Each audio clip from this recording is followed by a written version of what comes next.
Estás escuchando un devocional del Reto Mujer Verdadera 365. Efesios 4 al 6, escrito por Yamel de Jaramillo, leído por Yamel de Jaramillo. En estos capítulos, Pablo pasa a la parte práctica de la vida cristiana, la vida ética, si pudiéramos decir, tanto de la iglesia como del creyente de manera individual. Vamos a ver algunas de las cosas acerca de cómo hemos de vivir. Vivan de una manera digna de la vocación con la que han sido llamados. Vivan con toda humildad. Vivan con mansedumbre. Vivan con paciencia. Sopórtense los unos a otros en amor, esforzándose por preservar la unidad del espíritu en el vínculo de la paz. Como cristianas somos embajadoras de Cristo. Por ende, nuestra forma de vivir debe ser acorde a aquel a quien representamos.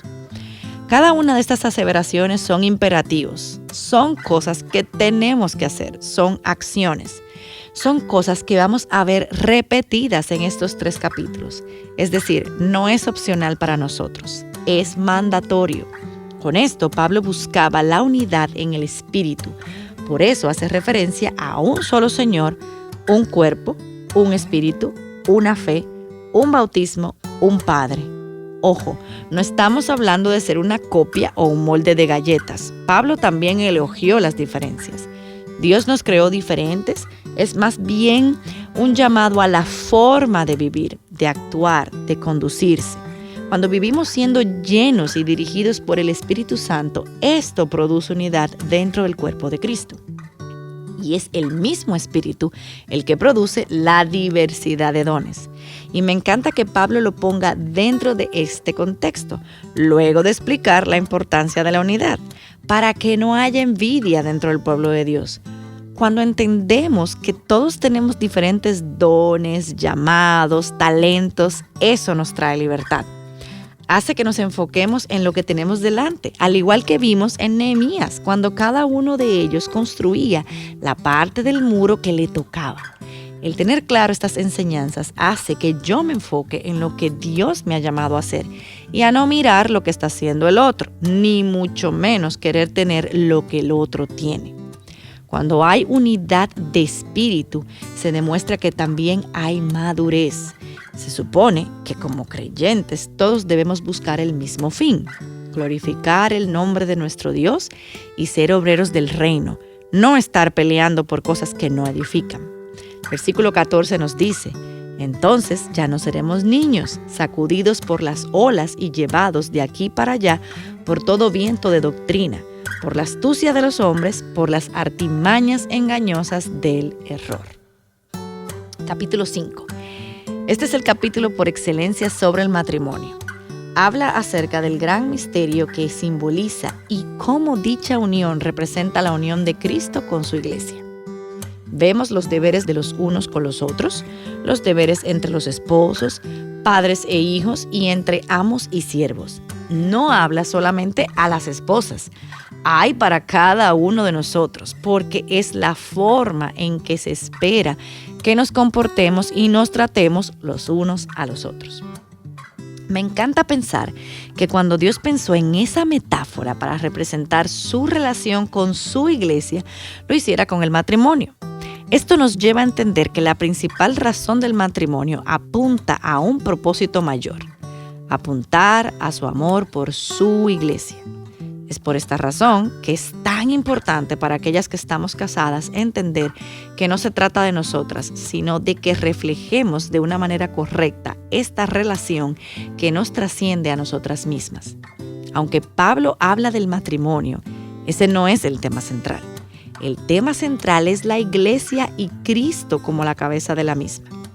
Si nos fijamos bien, hay 6 figuras de la iglesia en esta carta, cada una ubicada en un capítulo. En el capítulo 1, versículo 23, está el cuerpo. En el capítulo 2, versículo 21, vemos el edificio o templo. En el capítulo 3, versículo 4, vemos misterio. Capítulo 4, versículo 13, vemos el nuevo hombre. Capítulo 5, versículo 27, vemos la novia. Y en el capítulo 6, versículo 12, vemos soldado. De esta forma vemos que siempre será la gloria de Dios y sus propósitos lo que importa. y a lo que debemos apuntar en nuestras relaciones y en todo lo que hagamos. Capítulo 6. En el capítulo 1 vimos que Dios nos ha dotado de muchas cosas. Él nos da lo que necesitamos para enfrentar lo que viene. En este capítulo, el 6, vemos una armadura hermosamente detallada. Después de leer toda la gracia, la paz, la unidad que tenemos, no podemos pretender que no enfrentaremos peligros. Pablo nos habla de huestes de maldad y eso no suena divertido ni fácil. Es por eso que nos da la solución. Al leer estos textos no puedo dejar de pensar en el libro El Progreso del Peregrino, una alegoría del caminar cristiano donde vemos al personaje principal ponerse esta armadura. Esta no es la primera vez que Pablo menciona estas fuerzas. En esta misma carta encontramos varias referencias a estos poderes, los cuales Cristo venció en la cruz del Calvario. Pablo identifica el verdadero enemigo de la iglesia. No son las tradiciones, ni es la circuncisión, ni los judíos, ni gentiles, ni libres, ni esclavo, ni hombre, ni mujer. El enemigo es Satanás y sus huestes de maldad. Pablo no dice que hay que ir a pelear contra él, ni física ni espiritualmente. Es un llamado a resistirlo en el poder de Dios. Versículo 11 habla de sus acechanzas. Por eso debemos estar alertas. Por eso es importante la armadura, entre ellas la palabra de Dios. El conocer su palabra es lo que nos va a ayudar a desenmascarar esas acechanzas, sus mentiras. Nos recuerda que aunque Él tiene influencia, no tiene el poder que tiene el Dios Altísimo. Entonces, ¿qué tiene que hacer el cristiano para resistir los ataques de las huestes de maldad? En estos versículos, Pablo dice: sed constantemente fortalecidos en el poder de la fuerza de Dios. ¿Cómo podemos resistir a Satanás? Pablo contesta: vestidos de toda la armadura de Dios. El propósito de ese equipo es que podáis estar firmes contra las acechanzas del diablo. Nuestro llamado es a permanecer en Él, en su palabra, y recordar lo que Dios ya ha hecho por nosotras, lo que sigue haciendo por nosotras, y entonces solo así podemos triunfar ante las acechanzas del enemigo. No estamos llamadas a enfocarnos en Satanás. No debemos ignorarlo, pero nuestro enfoque debe ser siempre en Cristo, viviendo arraigada en su palabra. Para más recursos como este, visita nuestra página web avivanuestroscorazones.com.